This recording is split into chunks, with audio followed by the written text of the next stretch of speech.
petitioner, I will representing my arguments regarding the case of the certain water frozen strip, and because in this case there are several issues. However, today the petitioners will be only focused on the issues of zeroing. And first of all, we would like to tell you guys the definitions of zeroing. So zeroing is a method of calculating the dumping margins, and this method is applied by the US. And we would like to borrow the example of Ms. Nguyen. In the last period, Ms. Nguyen has already told us about the example that when the US Department of Commerce calculate the dumping margins, there will be the minus result and the positive result. So in this case, when they apply the zeroing method, the minus result will become zero, and after that they will sum all of the result.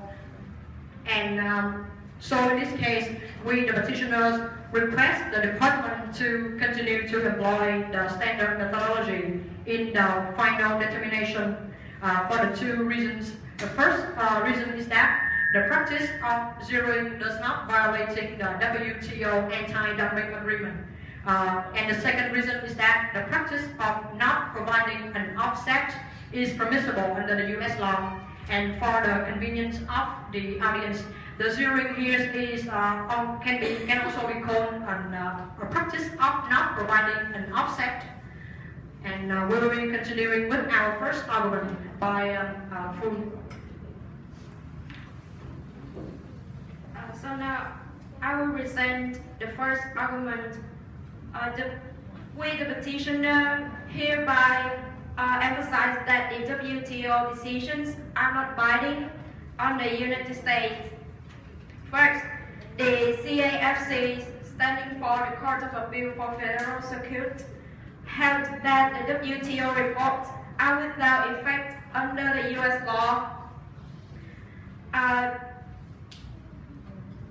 It regulates that unless and until such a report has been adopted pursuant to the specified statutory scheme, in other words, WTO reports do not automatically trump the practice of the department's discretion in applying the statute.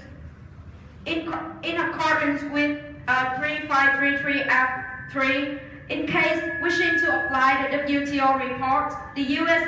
authority must consult with the appropriate congressional committee. Furthermore, the Congress makes clear that the reports issued by the WTO panels or the appellate body will not have any power to change the U.S. law or order such a change. And second, under 3512A1,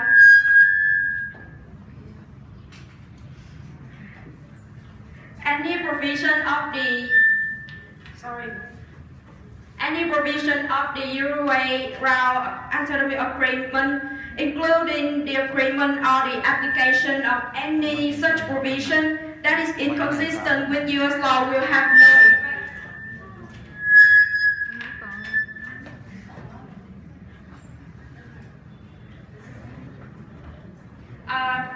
Third, the respondent referred to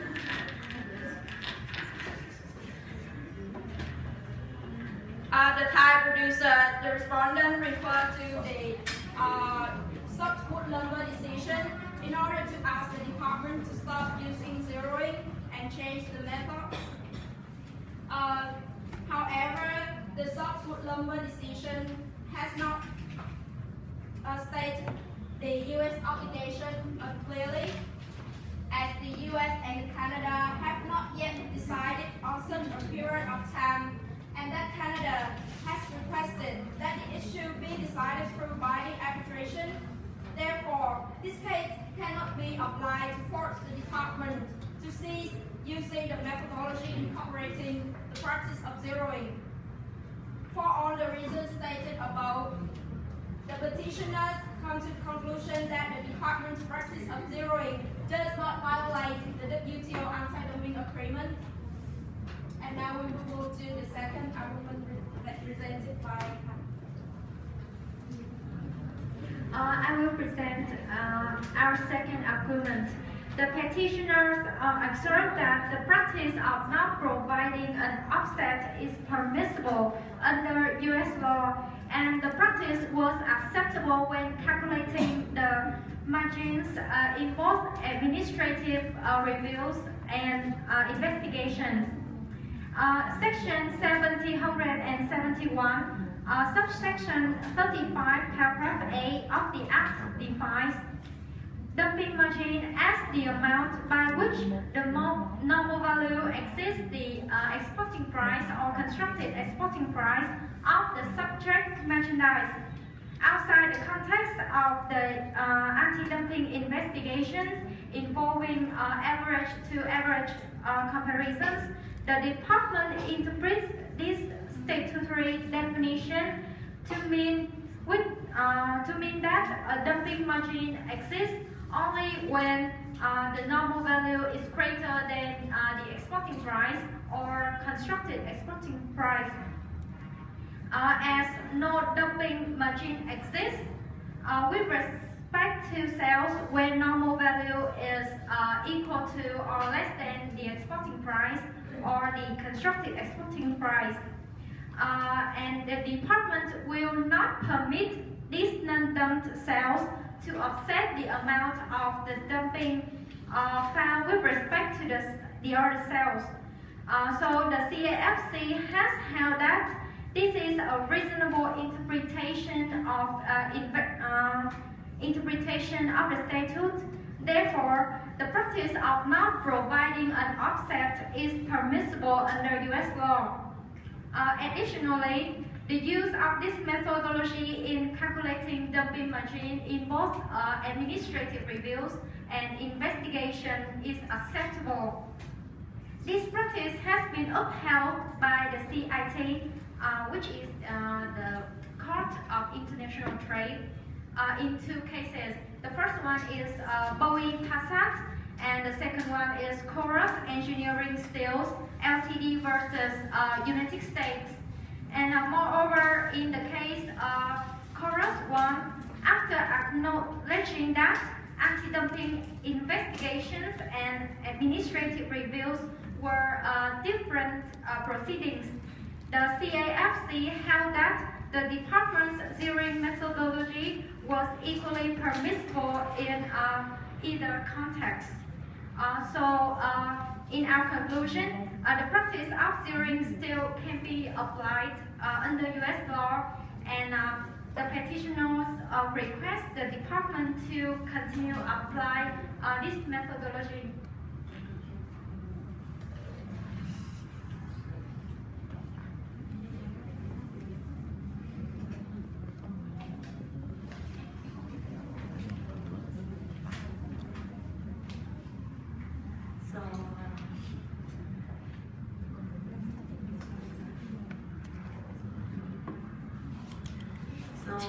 The respondent alleged that the department interpretation is inconsistent against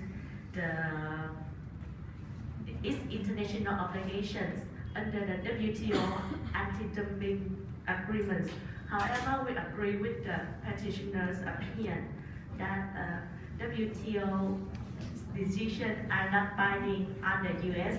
So we come to conclusion that the Thailand's opinion is unreasonable. Firstly, in implementing the Uruguay Round Agreement Act, Congress has met and clear and emphasized that reports issued by the WTO panels or the appellate body will not have any power to change the U.S. law or search any change. Moreover, pursuant to the 19th U.S. Court, Article 3512, any prorogation of the Uruguay Ground Agreements of the WTO, including the agreement or the application of any such provision that is inconsistent or inappropriate or against the U.S. law will have no effect. And secondly, Congress has adopted an explicit statutory scheme for addressing the implementation of WTO dispute settlement reports in accordance with 19 U.S. Code 353A for implementation of WTO report is discretionary. That means the trade representative may, after consulting with the administering authority and the congressional committees. Therefore, it is clear that that Congress did not intend for WTO dispute settlement report to automatically trump the exercise of the department discretion in applying the statute. And furthermore, the Federal Circuit and the CIT have also consistently found that WTO rulings regarding this methodology are not binding on the department.